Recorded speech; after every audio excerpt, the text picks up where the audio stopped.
Hi students, I am Deepak Prajoria. Welcome to my channel focus classes. Students अभी जो question लेके आऊँ pair of linear equations in two variables से है। Exercise 3.2 का क्वेश्चन नंबर 2। इसमें हम लोगों को दिया है on comparing the ratios a1/a2, b1/b2 and c1/c2 find out whether the lines representing the following pairs of linear equations intersect at a point और पैरेलल और कोइंसिडेंट।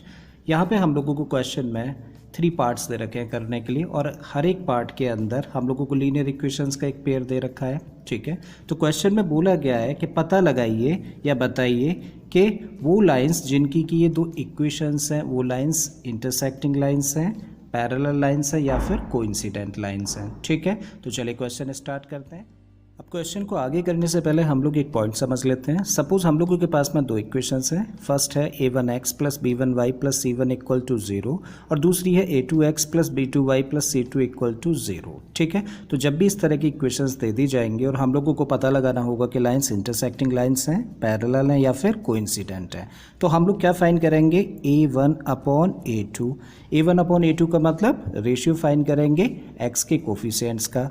उसके बाद में b1/b2 फाइंड करें, मीन्स y के कोफिशिएंट्स का ratio find करें और कांस्टेंट टर्म्स का रेशियो फाइंड कर लें। ठीक है, अब हम लोग जब एक कर लेते हैं तो हम लोग एक चीज़ चेक करते हैं। अगर ऐसा देखते हैं हम लोग के x के कोफिशिएंट्स का रेशियो और y के कोफिशिएंट्स का रेशियो इक्वल नहीं है। ठीक है, अगर इक्वल नहीं है तो वो लाइंस जिनकी ये इक्वेशन है वो लाइंस कैसी होंगी? Intersecting lines, right. ठीक है, तो ऐसे केस में जब हम लोग देख रहे हैं कि x के कोफिशिएंट्स का रेशियो और y के कोफिशिएंट्स का रेशियो इक्वल नहीं है, ठीक है, तो वो लाइंस कैसी होंगी? इंटरसेक्टिंग लाइंस होंगी। सपोज करिए ये दोनों इक्वल हैं, ठीक है, लेकिन आपने क्या फाइंड किया कि ये दोनों का रेशियो तो इक्वल है but c1/c2 is not equal to these two. Means x के कोफिशिएंट्स का रेशियो y के कोफिशिएंट्स का रेशियो आपस में इक्वल है, लेकिन वो c1/c2 यानी कि कांस्टेंट टर्म्स के रेशियो के इक्वल नहीं है। तो ऐसे केस में लाइंस कैसी होती हैं? पैरेलल। ठीक है, अब आप देखते हैं थर्ड केस में हम लोग ऐसा भी देख सकते हैं कि x के कोफिशिएंट्स का रेशियो, y के कोफिशिएंट्स का रेशियो और कांस्टेंट टर्म्स तीनों का रेशियो कैसा है? इक्वल है। सो जब तीनों का रेशियो इक्वल होता है तो इसका मतलब लाइंस कैसी होती हैं? Coincident lines. ठीक है, सो यही 3 पॉइंट्स हम लोगों के माइंड में रहने हैं जब हम लोग ये क्वेश्चन करेंगे। हम लोग क्या फाइंड करेंगे? तीनों का पहले रेशियो फाइंड करेंगे और उसके बाद देखते हैं कि कौन सी कंडीशन सूट कर रही है उस क्वेश्चन को, एंड अकॉर्डिंगली हम लोग कह सकते हैं कि लाइंस इंटरसेक्टिंग है, पैरेलल है या फिर कोइंसिडेंट है। तो चलिए फर्स्ट क्वेश्चन स्टार्ट करते हैं। फर्स्ट क्वेश्चन में इक्वेशन हम लोगों के पास में क्या है? 5x - 4y plus 8 equal to 0 और दूसरी इक्वेशन है 7x plus 6y minus 9 equal to 0। अब देखिए यहाँ पे a1 का मतलब पहली इक्वेशन में, चलो इसको नेम दे देते हैं, इक्वेशन नंबर 1, इक्वेशन नंबर 2। सो फर्स्ट इक्वेशन में x का कोफिशिएंट कितना है भाई? 5 है। फर्स्ट इक्वेशन में y का कोफिशिएंट कितना है? That is -4। देखो माइनस साइन लेके चल रहा है कोफिशिएंट के केस में, ठीक है। और कांस्टेंट टर्म फर्स्ट इक्वेशन में कितना है? 8 है। अब a2 यानी कि दूसरी इक्वेशन में x का कोफिशिएंट कितना है? 7। दूसरी इक्वेशन में y का कोफिशिएंट कितना है? 6 और कांस्टेंट टर्म कितना है? That is -9। सो क्या फाइंड करिए? देयरफॉर a1/a2 निकालिए पहले। सो a1 कितना है? 5/7। ठीक है, दूसरी चीज़ फाइंड करनी है हम लोगों को b1/b2। अब देखो b कितना है? -4/6। इसको कैंसिल आउट कर दो। सो 2 से कैंसिल हो जाएगा तो ये आ जाएगा -2 और इसको 2 से कैंसिल करेंगे तो 3, तो -2/3। और c1/c2 फाइंड करें हम लोग तो कितना? 8/-9 या फिर इसको लिख सकते हैं -8/9। ठीक है, हालांकि ये निकालने की ज़रूरत नहीं थी क्योंकि हम लोगों ने जब a1/a2 की वैल्यू कितनी है? 5/7। b1/b2 की वैल्यू कितनी निकाली? -2/3। क्या ये दोनों वैल्यूज़ इक्वल हैं? नहीं है। ठीक है, तो हम लोग क्या लिख सकते हैं यहाँ पर? Here A1 upon A2 is not equal to B1 upon B2। यहाँ पे A1 upon A2 means x के कोफिशिएंट्स का रेशियो y की कोफिशिएंट्स के रेशियो के इक्वल नहीं है, देयरफॉर लाइन्स आर इंटरसेक्टिंग, या फिर therefore lines intersect each other. ठीक है, देखो हम लोगों ने फर्स्ट केस देखा ना, A1 upon A2 is not equal to B1 upon B2, तो उस केस में लाइन्स कैसी होती है, इंटरसेक्टिंग।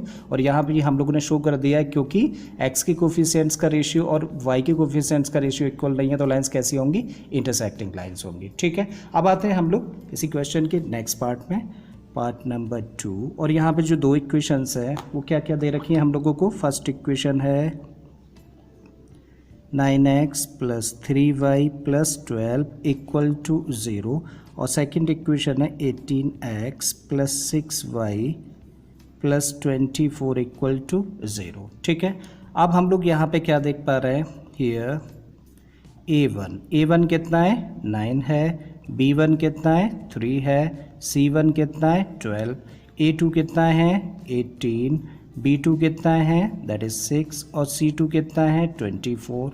क्या निकालें, तीनों का रेशियो निकाल लेते हैं पहले।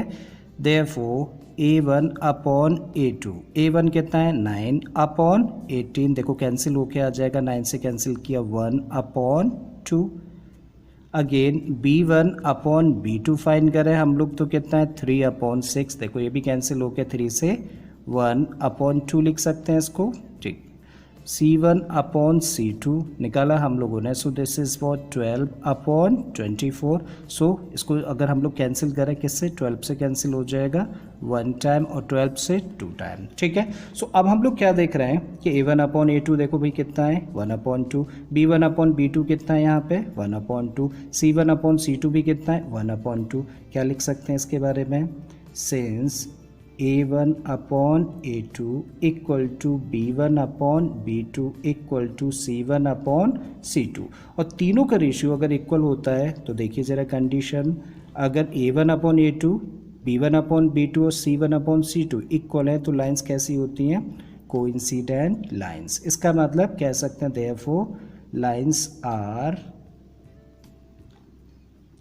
कोइंसिडेंट। ठीक है,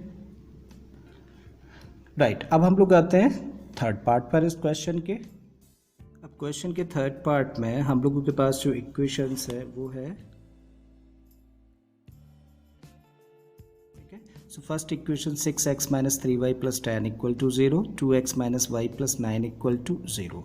अब यहाँ पे हम लोग देखें तो हियर A1 का मतलब फर्स्ट इक्वेशन में x का कोफिशिएंट कितना है, 6, B1 कितना है, दैट इज -3, और C1 कितना है, देखिए 10, A2 यानी कि सेकंड इक्वेशन में x का कोफिशिएंट तो कितना है, 2, B2 कितना है, सेकंड इक्वेशन में देखिए y का कोफिशिएंट कुछ नहीं दिख रहा है तो 1, और यह माइनस लगा है तो -1, C2 इक्वल टू 9। ठीक है, सो देयरफॉर क्या फाइंड करना है, पहले तीनों का रेशियो फाइंड कर लें, सो दैट इज 6 अपॉन 2 जो कि कैंसिल करके आ जाएगा 3। ठीक है, B1 अपॉन B2 जब हम लोग फाइंड करें तो -3 अपॉन -1 है, माइनस से माइनस कैंसिल हो गया और सिंप्लीफाई करके ये हो गया 3। Again C1 upon C2 find करें, so this is for 10 upon 9, इसको कैंसिल कर सकते हैं, नहीं कर सकते, इतना ही हो सकता है। अब हम लोग क्या देख रहे हैं कि A1 अपॉन A2 की वैल्यू कितनी है, 3, B1 अपॉन B2 की वैल्यू कितनी है, 3, सो इन दोनों की तो इक्वल है बट इसकी डिफरेंट है। ठीक, so A1 upon A2 equal to B1 upon B2 is not equal to C1 upon C2, means x के कोफिशिएंट्स का रेशियो y के कोफिशिएंट्स के रेशियो के इक्वल है बट कांस्टेंट टर्म्स के रेशियो के इक्वल नहीं है। तो कौन सा केस हुआ, ये वाला, और इस केस में लाइंस कैसी होती हैं, पैरेलल। देयरफॉर क्या लिख सकते हैं, देयरफॉर लाइंस आर पैरेलल।